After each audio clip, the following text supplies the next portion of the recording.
হাজারো বছরের আগের মিশরের শাসক ফেরাউন আজও পৃথিবীর সবচেয়ে আলোচিত রাজাদের একজন।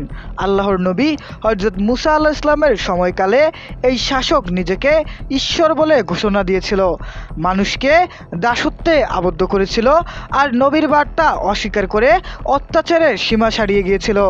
পরবর্তীতে মুসা আলাইহিস সালামের নেতৃত্বে যখন বনি ইসরায়েলরা সমুদ্র পার হচ্ছিল, তখন ফেরাউন তাদের ধরতে সৈন্যবাহিনী নিয়ে সমুদ্রে প্রবেশ করে, কিন্তু আল্লাহর আদেশে সাগরের পানি আবার মিলিত হলে ফেরাউন সহ তার বাহিনী তলিয়ে যায়।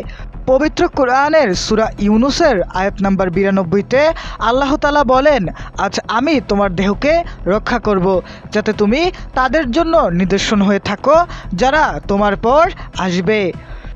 বহু শতাব্দী পর 1898 সালে ফ্রান্সের প্রত্নতত্ত্ববিদ গাস্তন মাসপেরো মিশরের দ্বিতীয় রাজা রামেসিসের মমি কায়রোর রাজকীয় সমাধি থেকে উদ্ধার করেন।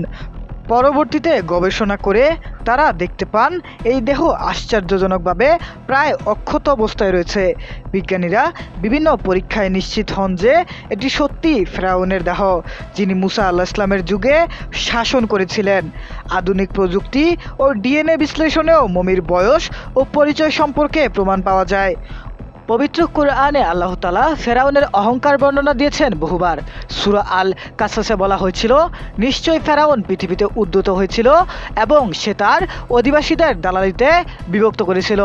একদলকে সে নির্যাতন করত, তাদের পুত্রদের হত্যা করত এবং কন্যাদের বাঁচিয়ে রাখত।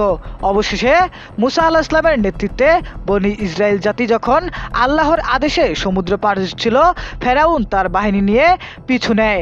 আল্লাহ তাআলা সমুদ্রকে দ্বিখণ্ডিত করে নবী ও তার অনুসারীদের উদ্ধার করেন, কিন্তু ফেরাউন ও তার সৈন্যরা ডুবে মারা যায়। সেই থেকে আজও কায়রোর জাদুঘরে ফেরাউন সংরক্ষিত মমি। আল্লাহ তাআলা সেই আয়াত অনুযায়ী তার দেহ এখনও সংরক্ষিত অবস্থায় রেখেছেন।